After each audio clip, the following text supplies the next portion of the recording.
Nah, di hadapan kita ada seorang sahabat yang disebut dengan sahabat karena hidup semasa dengan Rasulullah, masuk Islam dan wafat dalam keadaan muslim. Ya. Namanya Umair bin Wahab al-Jumahi. Ya, Umair bin Wahab al-Jumahi. Beberapa buku sirah menggelari sosok ini dengan Syaitanu Quraisyin wa Hawaril Islam. Ya, Syaitanu Quraisyin wa Hawari al-Islam. Ya. Jadi setannya Quraisy gitu ya. Saking berbahayanya gitu kan. Kita pernah bahas ada seorang sahabat Nabi yang digelari dengan Khatibu Quraisy, orator Quraisy. Nah, ini Syaitanu Quraisy, ya. Wa Hawari al-Islam, dan pembela atau lalu kemudian menjadi pembela Islam. Ya, jadi masa kelamnya di era jahiliyah sebelum Islam disebut dengan Syaitan Quraisy, tapi ketika masuk Islam justru dia menjadi Hawari al-Islam. Ya. Ada sahabat Nabi yang digelari juga dengan Hawari Rasulillah, Az-Zubair ibn Awam, pembela Rasulullah. Kalau ini Hawari al-Islam, di mana dia pernah mengatakan, saya tidak ingin duduk berada di sebuah tempat di mana dulu saya memaki, mencaci, menjelek-jelekkan Islam, illa kecuali saya datang lagi ke tempat itu untuk membela Islam. Ya, jadi ini menjadi semacam slogan dan keinginan dari sahabat Nabi Umair bin Wahab al-Jumahi. Ya. Nah, kita coba berkenalan dengan sahabat Nabi ini, jazakumullah. Ada slide ya, oke, ikutnya. Umair bin Wahab al-Jumahi dari kabilah Al-Jumah. Ya, saya pernah jelaskan pada pertemuan sebelum-belumnya gitu ya, bahwa Quraisy itu ibarat pohon besar. Ya, pohon besarnya Quraisy. Nah, di bawahnya itu ada cabang-cabangnya. Ya, kalau kita analogikan seperti Indonesia itu pohon besarnya. Nah, di bawahnya kan ada cabang-cabangnya. Cabang-cabangnya itu ada Sunda, Padang, Makassar, Betawi, Jawa. Nah, itu cabang-cabangnya ya. Nah, apalagi di Indonesia cabangnya banyak banget. Ratusan, enggak tahu sampai ribuan cabang barangkali ya. Kita terdiri dari berbagai qabail, syattat al-qabail, addad al-qabail. Nah, Quraisy itu pohon besarnya. Nah, di bawahnya itu ada kabilah-kabilah. Ya, ada 10 kabilah yang terkenal. Antara lain adalah ada kabilah Bani Hashim namanya. Ini keluarga Rasulullah. Ada kabilah Bani Umayyah. Ini kabilahnya Utsman bin Affan, kabilahnya Muawiyah bin Abu Sufyan. Ada kabilah Bani Abduddar. Ini kabilahnya Mus'ab bin Umair. Ada kabilah Bani Asad. Ini kabilahnya Khadijah radhiyallahu anha. Nah, Khadijah itu berasal dari kabilah Bani Asad. Ada kabilah Bani At-Taimi. Ini keluarganya Abu Bakar. Nah, Abu Bakar itu dari kabilah Bani At-Taimi. Ada kabilah Bani Makhzum. Ini kabilahnya Abu Jahal, Khalid bin Walid, ibunya Umar. Nah, ini dari kabilah Bani Makhzum. Ada kabilah Bani Adi. Ini kabilahnya Umar.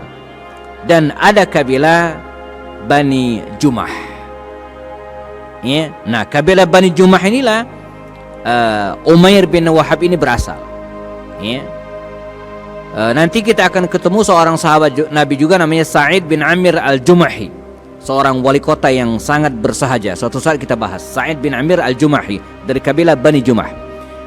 Ada juga kabilah Bani Saham, ini keluarganya Amr bin As. Jadi dari sini kita bisa ketahui jamaah bahwa Umair bin Wahab ini dari kabilah terkemuka.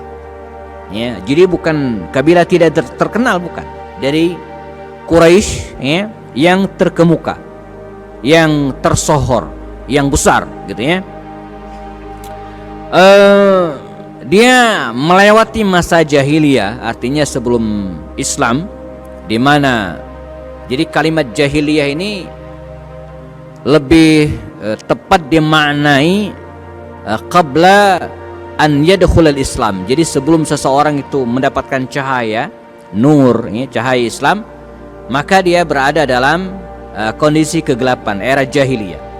Ya, jadi ketika seseorang tidak mendapatkan sentuhan atau belum mendapatkan cahaya ilahi, mendapatkan hidayah, maka ini disebut dengan jahiliyah. Ya. Bahkan di kita hari ini ada sering dipakai. Misalnya ada, ya nggak usah artis, siapa aja lah ya. Wah itu apa? Kok misalnya contoh saja ya, pakai tatoan. Iya ini saya dulu waktu masih jahiliyah, maksudnya ya. Jadi belum tercerahkan, ya belum tercerahkan ya. Atau yang akhwat, yang muslimah misalnya, saya lagi ngapusin foto-foto saya di Facebook misalnya ya, yang tidak pakai jilbab. Waktu saya masih jahiliyah, maksudnya belum mendapatkan pencerahan tentang Islam. Ya, ini makna jahiliyah ya. Jadi bukan hanya jahiliyah dari aspek era masa ya, tapi kondisi seseorang ya. Maka ada istilah jahiliyah modern, istilahnya gitu kan. Jahiliyat al-mu'asarah, jahiliyah modern. Dia mengalami fase itu, di mana baginda Rasul mendakwakan Islam, tapi dia belum menerima. Ada fase ini ya. Dan dalam pergaulannya sehari-hari, kalau kita lihat sejarah, dia berteman dengan anak-anak pembesar waktu itu. Ada misalnya Ikrimah bin Abu Jahal, ini temannya ya. Ada Sofwan bin Umayyah, ini masih terbilang keluarganya lah ya, karena Umayyah bin Khalaf itu masih terbilang pamannya ya. Ada Khalid bin Walid, Amr bin As, sesekali Umar bin Khattab. Ini teman-teman sebayanya waktu itu ya. Dan Umair bin Wahab al-Jumahi ini, jamaah rahimakumullah, termasuk orang yang bukan dari kalangan kaya raya seperti keluarganya Khalid ya, atau kaya raya seperti keluarganya Sofwan bin Umayyah, atau seperti Amr bin As ya. Dia termasuk kelasnya bukan orang kaya, walaupun bapaknya yang nggak miskin-miskin amat gitu ya. Karena itu ketika tokoh-tokoh muda ini, anak-anak muda ini hidup dalam glamor jahiliyah waktu itu ya, mereka minuman keras ya, kemudian judi. Nah, judi dia lebih memilih untuk menjadi bandarnya gitu kan, bandar judi ya, jadi bandarnya, dimana dia nggak perlu masang gitu kan ya. Di mana-mana kan kalau main judi itu yang menang biasanya bandarnya gitu ya. Ya di mana-mana ya, rata-rata begitu ya. Jarang bandar kalah, orang nggak main, dia kan yang ngumpulin duitnya gitu ya. Jadi yang kalah itu kan penjudinya ya. Tapi bandarnya itu biasanya selalu menang. Nah dia bandar judi di masa jahiliyah dulu ya. Pemainnya ya teman-temannya tadi, ada Sofwan bin Umayyah, ada Khalid bin Walid, ada Ikrimah bin Abu Jahal, ada Amr bin As ya. Lalu kemudian siapa lagi, tokoh-tokoh muda ya, di mana orang tua mereka kaya raya, mereka foya-foya menghabiskan ya, uang bapaknya gitu kan. Ya sebagaimana kebanyakan tokoh Quraisy kala itu ya, dia pun terseret begitu kira-kira ya, membenci Islam ya. Karena mengapa? Karena ketidakfahaman mereka tentang Islam. Nah, mungkin muncul pertanyaan gitu kan, mengapa tokoh-tokoh Quraisy tadi itu membenci Islam pada awalnya? Ya banyak motif ya. Ada yang motif karena khawatir tersaingi ya. Tapi anak-anak muda seperti ini ya, nakumullah ya, mereka membenci Islam itu karena nggak ngerti dengan Islam. Kalau mereka faham dengan Islam, mereka tidak akan membenci Islam. Misalnya bahkan Umar bin Khattab sendiri, Umar itu diantara penyebab mengapa dia membenci Islam pada awal-awal dakwah Rasulullah, dia punya alasan. Mengapa? Sebab Islam itu katanya farraqa amra Quraisy. Ini yang dia nggak fahami. Ketika dia ingin membunuh Rasulullah gitu kan, dicegat oleh Nuaim bin Abdullah ya, dan kemudian ditanya, Anda mau kemana? Bawa pedang segala. Kata Umar, uridu hadzal rajula Muhammada, saya ingin membunuh Muhammad katanya gitu kan. Kenapa? Anda punya urusan apa dengan Muhammad? Kata Umar bin Khattab, karena ketidaktahuannya. Apa kata Umar? Ya, li'anna hadzal rajula farraqa amra Quraisy. Muhammad ini kata Islam ya, farraqa amr Quraisy, pemecah belah ya urusan Quraisy. Maksudnya ya, ketika ada yang menjadi pengikutnya maka dia terpisah dari keluarganya.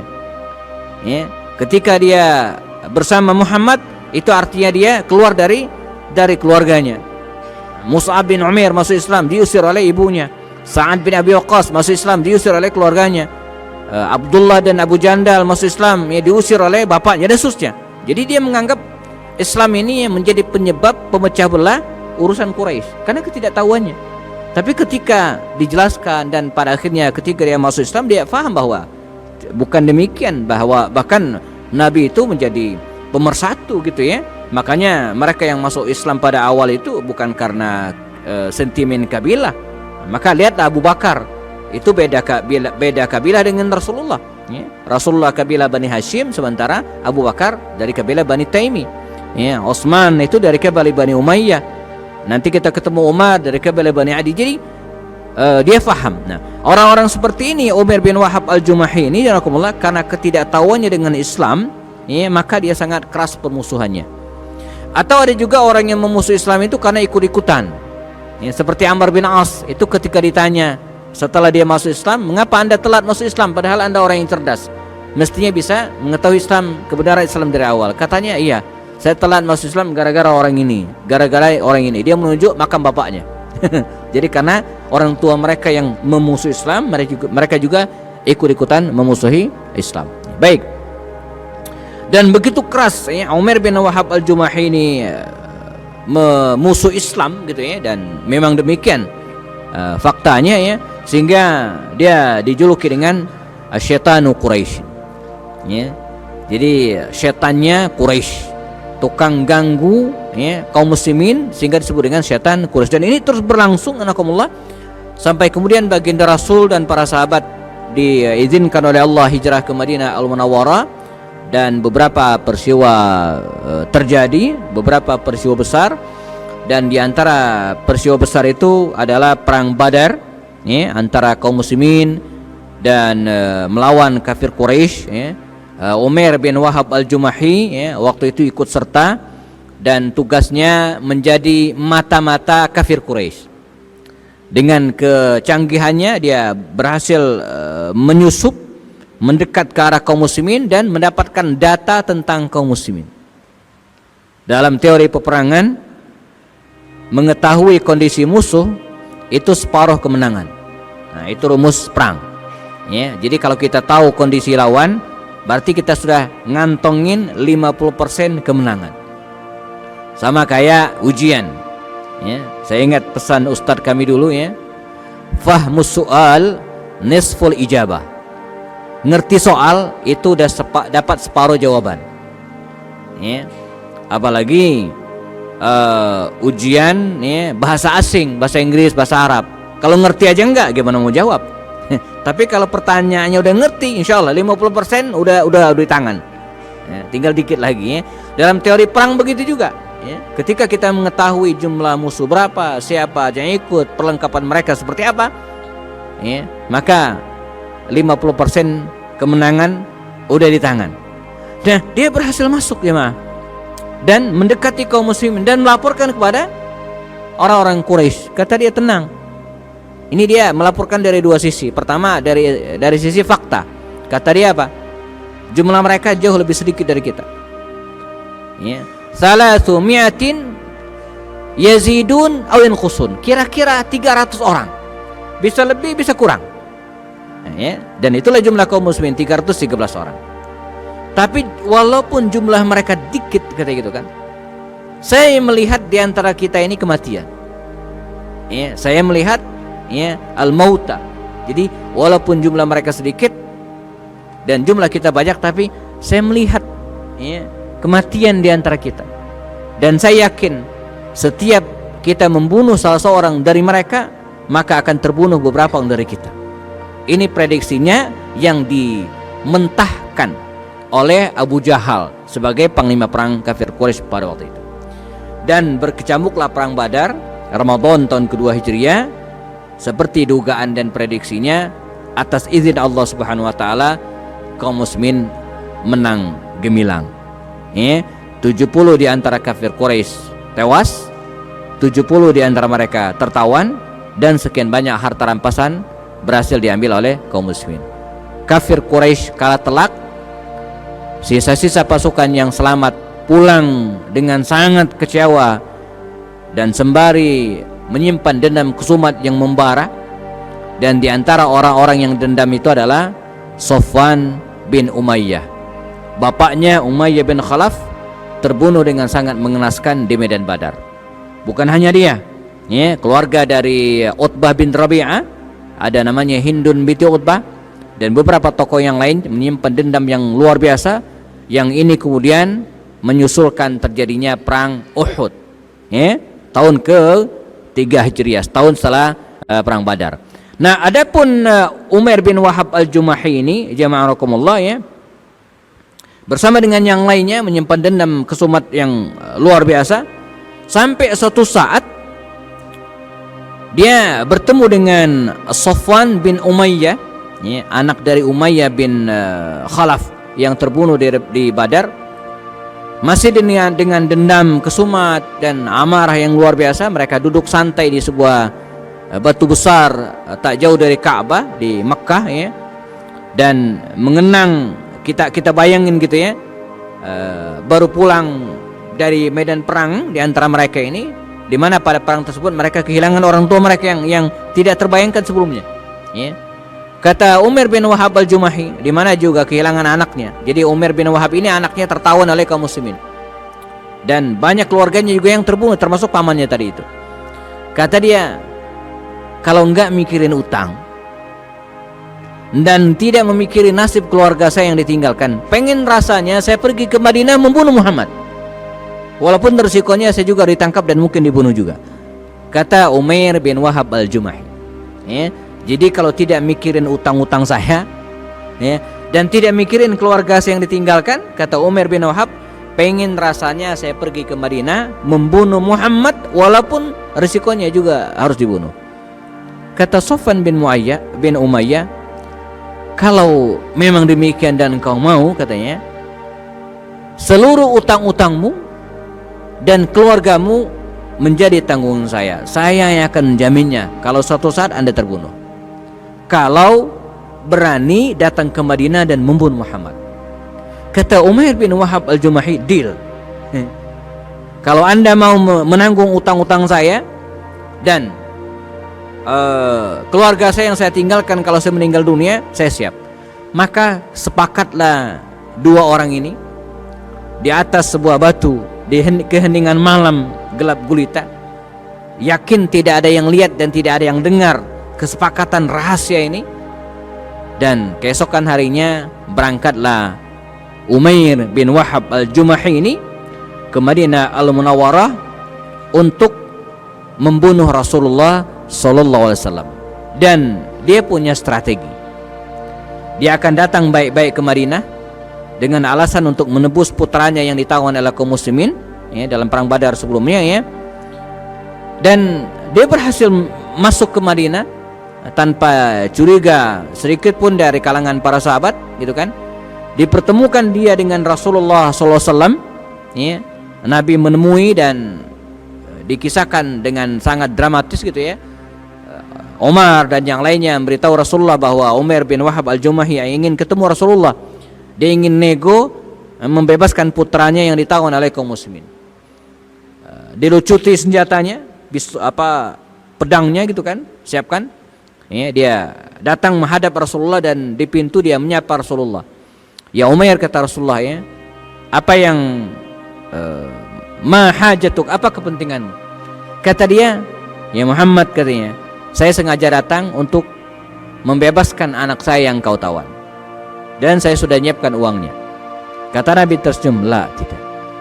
Kedatangan Anda bukan untuk ini, tapi Anda bersama dengan Safwan bin Umayyah di atas batu hitam di Makkah, di keheningan malam di tengah gelap gulita, tidak ada yang tahu. Anda sepakat untuk membunuh saya, kata Rasul SAW, dengan jaminan Safwan membayarkan lunas utang-utang dan menanggung keluarga. Dia kaget, dia yakin banget Di malam hari itu nggak ada yang lihat, berdua dengan Sofwan saja, ya. Tapi kok Rasulullah tahu, Muhammad tahu, dikaget gitu kan? Dan itu yang kemudian menjadi awal hidayah bagi Umair bin Wahab al-Jumahi. Makanya ketika kita bicara tentang hidayah jamaah, saya tulis di update di Instagram saya terbaru, saya posting tadi sore ya. Pintu hidayah itu banyak ya. Dan karenanya hidayah itu ya emang harus dipaparkan, disajikan dalam berbentuk, dalam ragam bentuk gitu ya. Ada orang yang mendapatkan hidayah seperti ini ya, ketika ingin membunuh Rasulullah gitu kan, luar biasa. Ada orang mendapatkan hidayah seperti Salman Al-Farisi yang memang dia nyari gitu ya, dicari kebenaran itu, dia cari ya. Atau ada juga orang yang seperti Abu Sufyan bin Harb, mungkin pernah kita jelaskan ya. Hidayah itu datang ketika dia tidak ada jalan lain kecuali masuk Islam karena udah kalah. Atau seperti Khalid bin Walid ya, ma aslama Khalidun illa biaqlih, dia masuk Islam karena logikanya gitu kan. Setelah ingin membunuh Rasulullah, melawan Rasulullah, kalah, dan dia berpikir ini orang ya, bukan orang sembarangan, dan akhirnya masuk Islam. Jadi hidayah itu banyak pintu ya, banyak pintu. Ada orang yang masuk Islam atau sadar dari era-era gelapnya gitu kan, setelah ditimpa penyakit yang ganas. Ada ya. Saya ketemu seorang artis di Madinah, tatoan segala macam, dan dia mengaku ya taubat setelah nyaris meninggal mengidap penyakit yang luar biasa gitu kan. Jadi ada orang seperti itu, hampir sekarat ya, baru kemudian sadar, hidayah datang kepada dirinya. Sofwan Umair bin Wahab al-Jumahi ya, begitu mendengar kondisi tersebut, dia segera sadar dan masuk Islam hari itu juga. Nah, bagaimana dengan Sofwan bin Umayyah, temannya yang bersepakat di batu tadi itu? Ini punya kisah menarik. Tidak ada yang tahu kesepakatan tersebut ya. Namun Sofwan ini dia pengen bikin kejutan ya. Di hadapan tokoh-tokoh Quraisy waktu itu dia mengatakan, sebentar lagi katanya dalam hitungan hari ya, akan ada berita yang menghebohkan dari Madinah. Nah, karena dia ngebayangin ya, Muhammad SAW terbunuh di tangan Umair bin Wahab ini ya. Jadi sebentar lagi katanya akan ada informasi, berita yang menghebohkan Mekah dari Madinah, dan orang-orang pun menanti, dan berita yang menghebohkan itu datang, tapi tidak sesuai harapan Sofwan. Kenapa? Ketika Umair bin Wahab al-Jumahi setelah masuk Islam di Madinah, dia pulang ke Mekah. Kehadiran Umair bin Wahab al-Jumahi datang dari Madinah ini saja itu udah mengejutkan. Karena dia ngebayangin Umair bin Wahab al-Jumahi ini berhasil membunuh Rasulullah, dan dia pun dibunuh gitu kan. Kok ini pulang dalam keadaan segar bugar? Kok bisa gitu ya? Mestinya harapannya atau sesuai prediksi dia tewas dibunuh oleh para sahabat Nabi karena telah membunuh Rasulullah. Ini bayangannya, tapi enggak, pulang dalam keadaan segar bugar ya. Heran dia bertanya, ada apa yang terjadi? Dan Umair bin Wahab al-Jumahi tidak seperti yang lainnya masuk Islam diam-diam, tapi dia masuk Islam terang-terangan ya. Disampaikan bahwa dia sudah masuk Islam, bahkan dia mengajak Sofwan untuk masuk Islam, dan hebohlah Mekah. Tapi hebohnya tidak seperti diharapkan Sofwan. Kalau tadi Sofwan berharap Mekah heboh karena Rasulullah terbunuh, ini enggak. Mekah heboh karena Umair bin Wahab, syaitanu Quraisy ya, masuk Islam. Nah ya, dan ketika dia masuk Islam ya, jazakumullah, kembali ke Makkah Al-Mukarramah, dia mengajak semua orang yang dikenal, keluarga yang dikenal untuk memeluk Islam ya. Tapi tidak semua berhasil diajak, hanya segelintir orang, dan sisanya jazakumullah ya, dia kembali ke Madinah Al-Munawwarah, bergabung dengan kaum muslimin. Dan seperti yang sampaikan pada awal tadi, ketika dia masuk Islam, dia punya prinsip ya, wallahi la ad'u makanan jalastu fihi bil kufri illa jalastu fihi bil iman ya.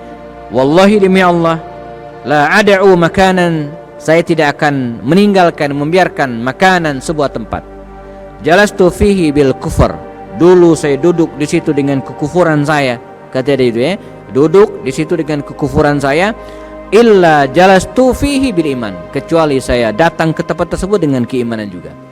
Ya, artinya apa?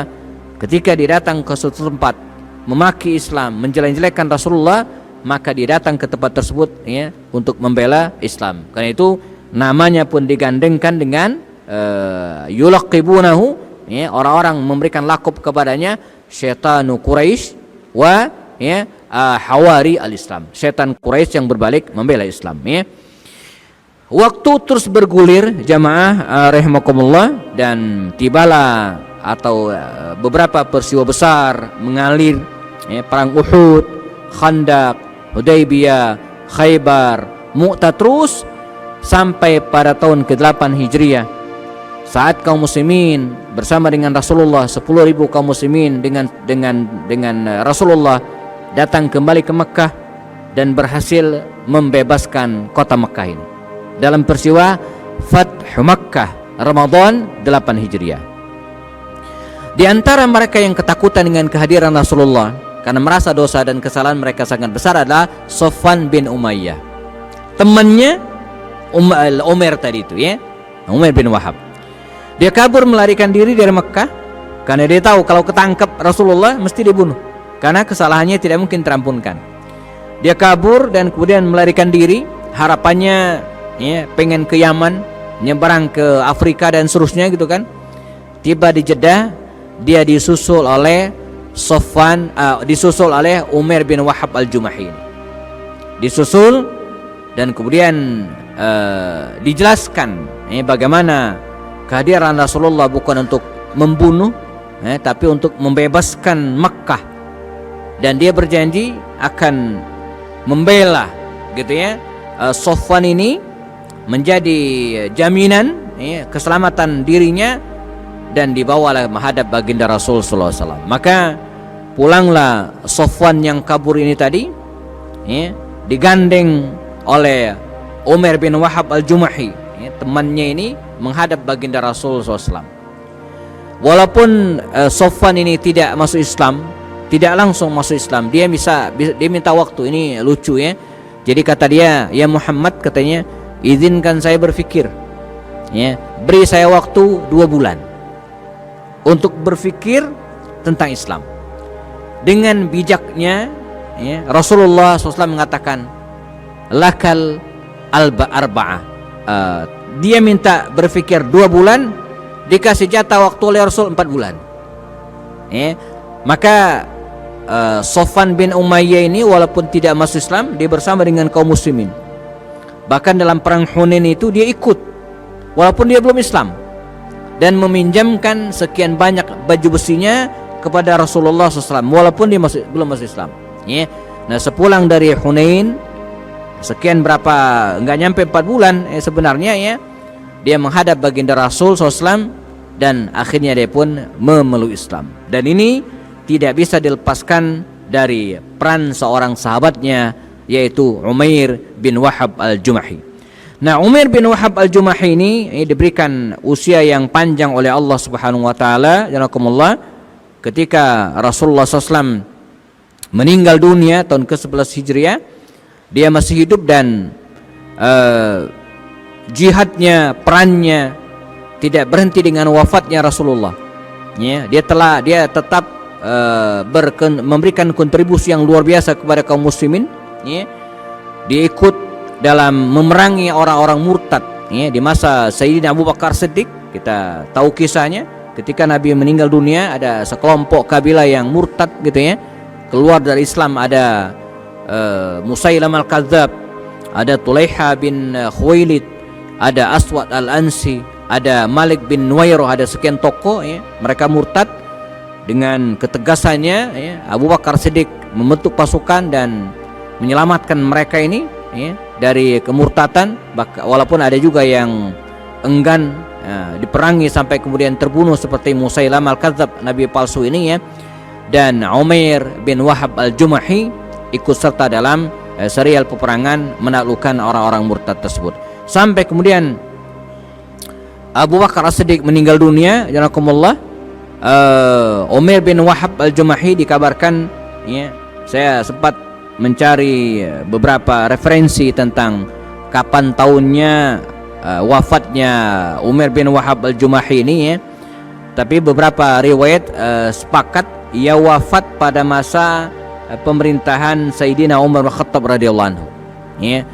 Wallahu alam apakah di awal-awal atau pada akhir, mengingat pemerintahan Sayyidina Umar ini cukup panjang, ya, dari tahun 13 Hijriah, ya, sampai tahun 23 Hijriah. Jadi 10 tahun, ya. Nah, wallahu alam apakah dia meninggal pada awal-awal, tapi yang jelas dia sempat ikut membasmi orang-orang murtad di masa Abu Bakar Siddiq, ya, atau di akhir-akhir pemerintahan Umar bin Khattab radhiyallahu anhu. Di luar itu semua jamaah, pada malam hari ini kita sudah berkenalan dengan seorang sahabat, ya, Rasulullah yang awalnya membenci Islam, dan ini seharusnya menjadi inspirasi bagi kita bahwa tidak semua orang yang memusuhi Islam itu, ya, mengakhiri hidupnya dengan masa kelam, ya. Karena hidayah itu hak prerogatif Allah Subhanahu wa taala. Karenanya tindakan yang paling bijak, ya, ketika kita mendapatkan hari ini atau kapanpun, ya, orang yang sangat membenci Islam, ya, kelihatan dari zahir dan perilakunya, bukan membalas keburukan mereka itu dengan keburukan juga, tapi dengan kebaikan, ya, dengan doa, ya. Misalnya hari ini kita tahu ada banyak, ya tidak banyak sih, adalah beberapa orang yang kita kenal lewat tweet-tweetnya di media sosial atau lewat YouTube-nya di media sosial, ya, begitu gencar menyerang Islam, menjelek-jelekkan Islam. Bukan cara kita, bukan dengan membalasnya dengan makian-makian yang sama, enggak. Saya suka sarankan teman-teman, ya, yang aktif di media sosial, terutama di Twitter gitu, ya. Twitter itu kan kalau enggak kuat-kuat bisa emosian gitu, ya. Kalau kita lihat pembicaraan mereka. Nah, bukan dengan membalasnya dengan makian, cacian, enggak, ya. Tapi dengan kalimat-kalimat yang santun, dan lebih dari itu kita mendoakan mereka. Bahkan andai pun mereka non-muslim sekalipun. Ini Islam, begitu ajaran Rasulullah sallallahu alaihi wasallam, bukan dengan makian-makian. Dan ini yang terjadi dalam kisah kita pada malam hari ini, ya. Jazakumullah, sudah masuk waktu Isya dan pas, ya, biasanya kita lewat dikit, ya. Kita cukupkan kenalan dengan Umair bin Wahab al-Jumahi pada malam hari ini. Nanti kalau ada yang ingin tanyakan, jika ada, ya, hal yang penting kita bisa diskusikan pada sholat Isya jika ada, ya, agar kita bisa melaksanakan sholat tepat waktu insyaallah. Jazakumullah khairan. Mohon maaf jika ada kekurangan. Kita siap-siap melaksanakan sholat Isya. Silakan berwudu bagi yang batal, muazin dipersilakan. Assalamualaikum warahmatullahi wabarakatuh.